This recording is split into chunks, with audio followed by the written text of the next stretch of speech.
for years to learn about all that. That's the aspiration. But what I'm going to talk about is cycling in India.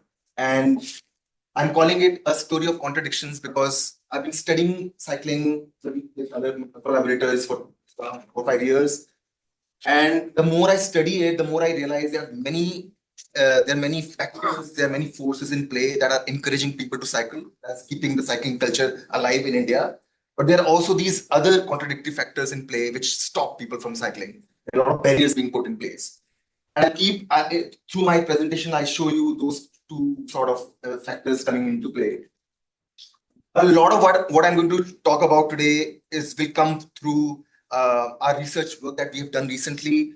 There's been work done by by our group in Dhaka, Delhi, Chennai, and some work in Ghana with Ernest from University of Ghana. So there's a lot of international perspective also.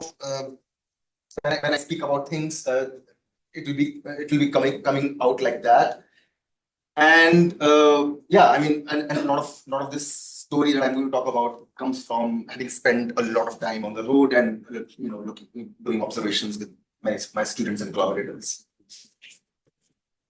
So these are the two tweets that are 18 months apart, one in 2022, one is 2024, and they sort of tell us the journey we have taken to come to this event today.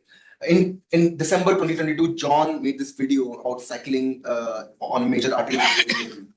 And he titled that video as "No One Cycles in Delhi." It was supposed to be a dialogue with people who are very skeptical about if anybody cycles in our cities.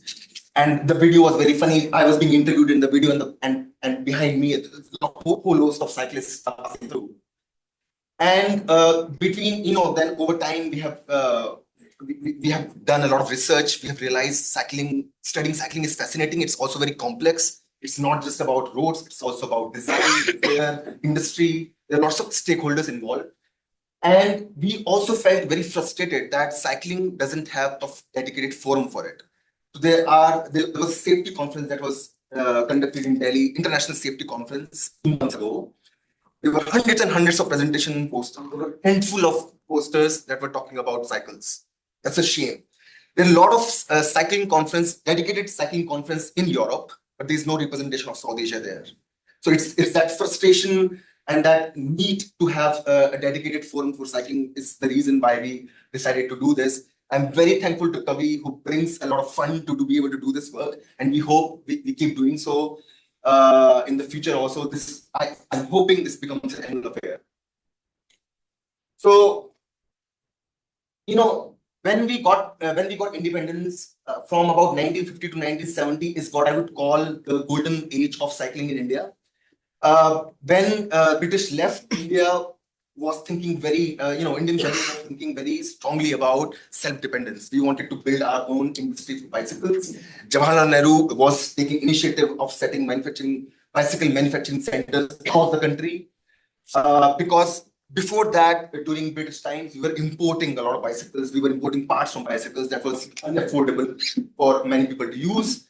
Because of this indigenous capacity, it became affordable for Indians to use the cycle. And 1950s and 70s must have been fascinating time. It must have been cycling must have been a mass mode of transportation. And some of the numbers from those times show that about 70% of traffic on the road was cyclists. This is fascinating. This picture on the top left corner is a bus agency in Delhi complaining that there are too many bicycles on the road, making running of buses very inefficient. This is the first travel survey conducted for Delhi in 1954, and it showed that about 30% of all trips in Delhi back then used to be cycling. So this was a fascinating time. So, but of course, in 1950s, we were too poor to think about motorcycles. We were too poor to think about cars. But starting 70s, 80s, and then of course 90s after liberalization, we built our capacity for manufacturing motorcycles, manufacturing cars. And those things started taking over. Cycling was left over in the policy discourse. It was marginalized in all ways. And the road safety became a very serious concern. Our number of road deaths have been increasing, has always been continuously increasing since this time to till today, and which is also the reason why cycling usage plummeted. I mean, it reduced quite a lot, and this is what we aim to reverse. So, you know, today we think, I showed you the golden age of cycling in Delhi, but in India, but we think that cycling may not be happening that often anymore. But this is a video for from an arterial road in South Delhi. This is the morning rush hour period, and huge volumes of cycles. I could show you videos after videos in different parts of Delhi all day today. Similar volumes, and what amazing is how many of cyclists from other motor vehicles. The Western image of a cyclist on a very expensive road bike wearing lycra or retroflective clothing is missing here. They're all on roadster bikes. They're wearing a normal clothing. There are people riding next to each other. They are often chatting with each other because of the long distance they have to cover, and that's how they start from home. And so this is, which is what I find fascinating. And of course, you can see pictures. I mean, this is in different parts of Delhi. And I talk uh, slightly about why some people in Delhi can live their whole life and imagine that there's no cycling happening in the city. It's because the spatial segregation that has happened in Delhi, which has put poor people on the periphery. We'll talk about that also a little bit. So I was saying that there are many factors, there are many forces in play that keep cycling culture alive in India. One of the things that we did recently is we looked at the cycling to school levels from 2017. This is a decade that we covered. This was state level, including all of India. And what we found was that cycling levels in rural India doubled over that decade. For millions and millions of children doubling their cycling use, it's one of the largest increase in cycling that may have happened in contemporary times. And we called it a silent revolution because within the transport domain, this is something that is not talked about enough. I mean, this is such a massive increase in cycling use across the country, but nobody talking about it seriously. And this was covered very well by BBC also. And the reason for this silent revolution was bicycle distribution scheme. This is our democracy and our welfare schemes working very, very well. This is showing you the two graphs covering a decade for rural girls on the left, urban girls on the right. And in West Bengal, for example, the levels of cycling to school for girls increased from 9% to 27%, 3 times increased. Similar increase in Chhattisgarh, in Assam, Odisha, multiple states. You would say that may happen in rural areas. It happens in urban areas also, graph on the right. And whatever state has a letter B written to next to it means those were the states where bicycle distribution schemes were implemented. And we have found that wherever bicycle distribution schemes were implemented successfully, bicycle levels have increased. This is one part of the story. The other story is that it wasn't supposed to be transport intervention. This intervention was implemented by different Department of Education in different states. This was meant to be a supply side intervention for providing access to schools. Cycles are given to children when they enter their secondary school. The schools are far apart. Many children do not attend their schools or drop out from the school because the schools are too far. Despite the fact that many of the children needed a cycling to go to school, did not buy it, did not access it until government gave them. Tells you that for a large section of the population in the country, buying a cycle is unaffordable. So this is, and I will repeat this point once more later. But we have to keep in mind that cycling in India is not supposed to be just about environment and climate change. Cycling in India is supposed to be far bigger in terms of its societal impact. And continuing with my theme on education, one microculture that different campuses in India are sort of holding on to is cycling. The large campuses in India especially have lots of cycling. The distances are large. This is a picture from IIT Kharagpur I visited early this year. This is a video of a bicycle parking lot in one of the many hostels in IIT Kharagpur. Lots and lots of cycling. You stand on the street in IIT Kharagpur, it feels like a Dutch town, full of cyclists. Everybody is cycling. There are cycle tracks also.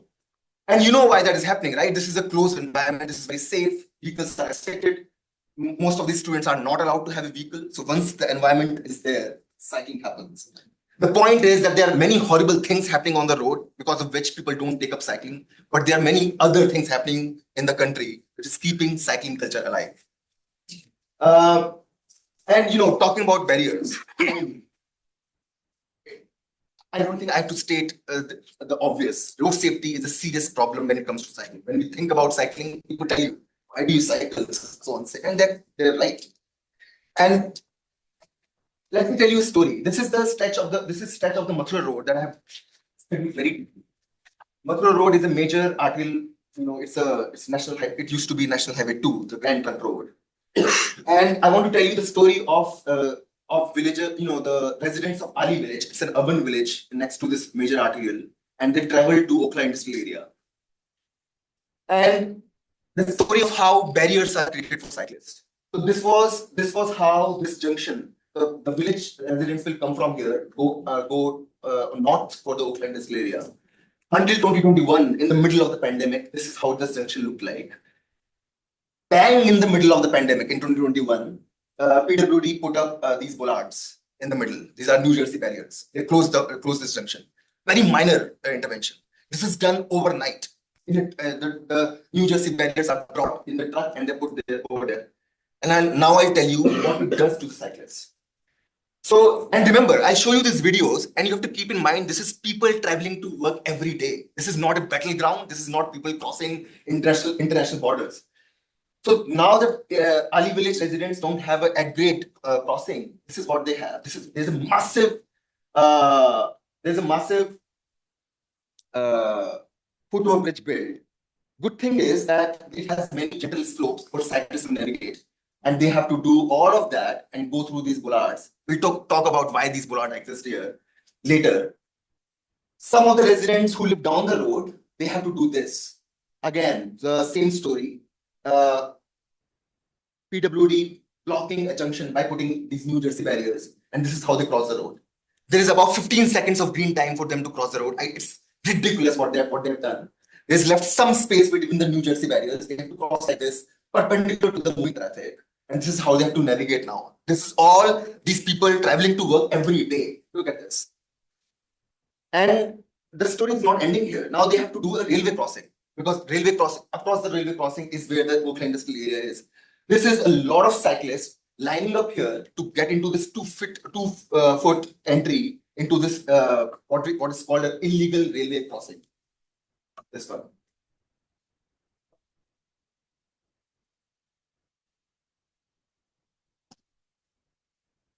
And this is happening despite a large number of cyclists here.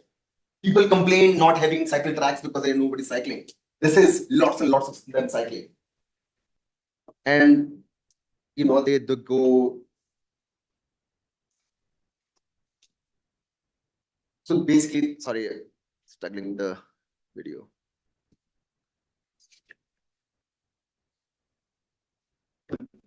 And then they have to do this railway crossing.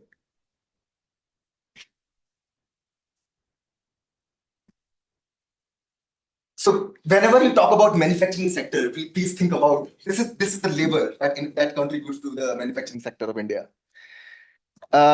So sorry, I just repeat this point one more time. These small interventions, these are tiny interventions. This is another example on Albany Mark where a junction used to be there, and this was again closed down, so nobody can turn anymore. And what PWD does now in Delhi is that they tell you that whoever is the pedestrian can take the foot bridge they build, and all the vehicles can take U-turns. Nobody's thinking about what the cyclists would do. And keep in mind that I show in the next slide that this is literally a matter of life and death for a lot of cyclists. This navigating through these U-turns. The importance of a junction is that the junction gives you a green light and a red light. There is a opportunity for every cyclist to cross the road when every other approach is not moving. That's how junctions work. But U-turns don't do that. U-turns are moving all the time. One thing to keep in mind here is that we shouldn't think of bicycle infrastructure in binaries, that there is no bicycle infrastructure or there's touch like bicycle infrastructure. There's the whole spectrum. So this is that spectrum. So you would have a lot of safe infrastructure without thinking about that very ideal cycle tracks or cycle box on the junctions. And we did this study very recently where we found that these U-turns, wherever these U-turns are, they increase the likelihood of a bicycle fatality by more than 4 times. These are deadly. Of course, they are deadly because there's nobody stopping for when cyclists are trying to make a turning. Okay. So I'm getting into my lecturer mode here. This is something that I teach my students a lot. That we have to be very careful about how we judge safety of different modes of transportation. This graph is showing you on an average how many number of people get killed in Delhi every year. So about 52 cyclists, about 540 motorcyclists, and about 53 car occupants. So you look at this number and you say that car occupants are almost equally likely to be involved in protests than bicycles. But the problem is that these numbers can be extremely misleading. When you account for the fact that how much kilometers are traveled by each of these modes, and you divide that number, the risk that you get is very, very different. A cyclist per kilometer is 40 times more likely to be involved in a fatal crash than a car. So it's very important. These numbers are often in the public domain, but we have to be very careful. How do you make sense of it? And again, I was showing you that there are things that are done for cycling, and this is one of those examples. This is a bicycle master plan that was created by Professor Geetam, led by Professor Geetam Tiwari at TRIP back in 1999. This is more than 25 years ago. These are 90s. 90s is when the liberalization has happened. People are owning cars and motorcycles on a very large scale. In 1996, I think RIDES came up with a report recommending Delhi Metro. So there's a lot of. So I could imagine when Professor Geetam Tiwari must have been thinking about making bicycle master plan in 1999, she must have been going against the prevailing opinion about what needs to be done. I mean, cycling. A lot of people come to us and tell us, "You are in IIT. Why do you work on cycling?" I mean, they think cycling is not a technology. So this was done. And just like a metro is planned, this had phase-wise implementation of where the cycle tracks will be built over time at 1,000 the cost of a Delhi metro of a metro system. One thing I was flipping through this master plan the other day. One thing I found very interesting in it was this map. It had a map of all the Jhuppi clusters in Delhi. And this is very important because when you think about transportation and especially cycling, housing becomes very important. Where people live with respect to their jobs is very important. And of course, when you talk about cycling in a context like Delhi, it becomes very important to look at the low-income population. So Jhuppi, this is, I'm sure this map reflects what it was in late 1990s. But over time, what Delhi has done has done a lot of eviction. A lot of people living here have been shifted to the peripheries in what is called resettlement colonies. So if you look at the census of the, if you look at the time series of the census of this part of Delhi, you see the population reduced in 2000s. And this is also a problem why you do not see that many cyclists now in this area, because the people who used to cycle have been pushed apart. And so housing is the key. I'll come back to it one more time. And the picture I was showing you of Ali Village and this factory, that is by design. All the industries were moved in the periphery, all the poor people will move in the periphery, and those are also the places where fast-moving highways, are the kind of roads that people have to navigate with on a daily basis. So this is what's called the structural determinant of cycling. This is far bigger. This is not about building roads. This is about building a city. And that master plan never happens, sadly. We should try and make that happen. But one thing that Trip Center did do, Professor Geetam Tiwari and Professor Dinesh Mohan were behind the design of this corridor. They implemented this bus rapid transit corridor in 2008. This is the picture from 2023. And this is the time when the dedicated lane bus lane was removed back in 2015, I think. But thankfully, the cycle tracks have been retained. And this is a beautiful scene. And also, this is the one of the few corridors in all of Delhi which doesn't flood during rains. The design of this road is done so well. But again, I mean, this is good. Let me tell you what's bad. So this is what happens. This is what happens. So there's a lot of motorcyclists using the cycle tracks, and it creates a barrier. So there's a dedicated track for cycles, but then it's being overtaken by motorcycles. And motorcycles are becoming very complex thing. We don't know what to do with them. I think why we are very confused about what we do with them. So what road agencies do, or what people who are managing this corridor do, is they put these barricades. These barricades, they're meant to stop motorcycles from using them. But you can see what they do. They're forcing every cyclist to get down and then navigate through that small space and then take the cycle track. Whatever the barriers that were put for motorcycles become barriers for cyclists to use. And this was the same reason why we had guards at that foothold that I was showing you. So this is the same thing. This is being done for. This is other trick. This is a privatization of public space, which is highly prevalent in India now. This is rich localities in Delhi blocking a service lane next to a major arterial road. A service lane next to a major arterial road is a very important refuge for cyclists to take, because it gives them safer space to cycle through. And also, look at this barricade. It could have some space for cyclists, but no. I think one of the reasons why these kind of barricades are made is also to stop motorcyclists from coming in. But I want to take few seconds to talk about motorcycles. I think we can't brush aside motorcycles. First of all, motorcycle use at such a large level, like we see now in Southeast Asia, is not a worldwide phenomenon. Many of the Western European countries, they used to have mopeds back in 1950s. They got rid of them. They're all cars. So traffic is far more homogeneous. In Netherlands, in 1960s, when there used to be mopeds, Dutch people were completely confused about what to do with them, because they always saw traffic in segregation. Cycle here, cars here. They just didn't know what to do with motorcycles.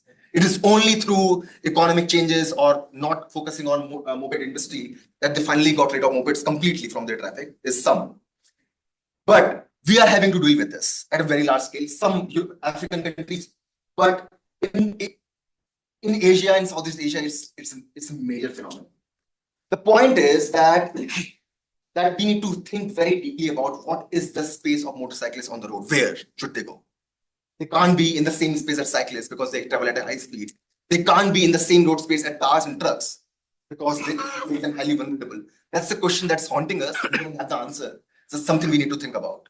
But as you can see, the trying to stop motorcyclists from going to these spaces creates a lot of barrier for cycling use. This is counterproductive. And among the factors that encourage cycling, that puts people on the road despite so much risk, is poverty and livelihood. People trying to make money by doing jobs that involve going to multiple destinations. Gardeners, for example, people who take deliver cylinders, or people who sell stuff like this, or delivery boys. So there's a lot of these socio-economic reasons why people take up these jobs. And some of these jobs do need a private vehicle. Like going to different houses to do gardening would need a private vehicle. You can't do it by public transportation. And given the income level these people come from, they take up cycling. So it is also one of the reasons why cycling exists in every city in the world, in India. It is for these reasons. It may not exist at a very large scale, but these reasons don't disappear anywhere. They're in Bombay, they're in Chennai, they're everywhere. So the overall levels of cycling may change, but this character is, I could take pictures like this in every city in India. And also, this brings us to the equity and justice problem. These are poor people who are trying to make their livelihood and using a mode of transportation which is highly vulnerable. And they lack political representation. So it's to think about cycling, to think about safety of cyclists is about equity and justice. If we don't do that, it's extremely unfair.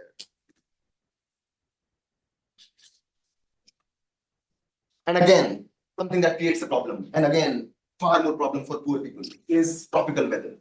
humidity, hot weather, climate change. It's making our weather very erratic. Summers are getting hotter, and air pollution. Despite this, a lot of people have to cycle. And this is a very complicated situation we are in. All these problems are supposed to be solved by cycling. But how do you do cycling in India? So we have to start somewhere. And I'm fascinated by the innovation in transportation sector in India in general. What we saw with e-rickshaws.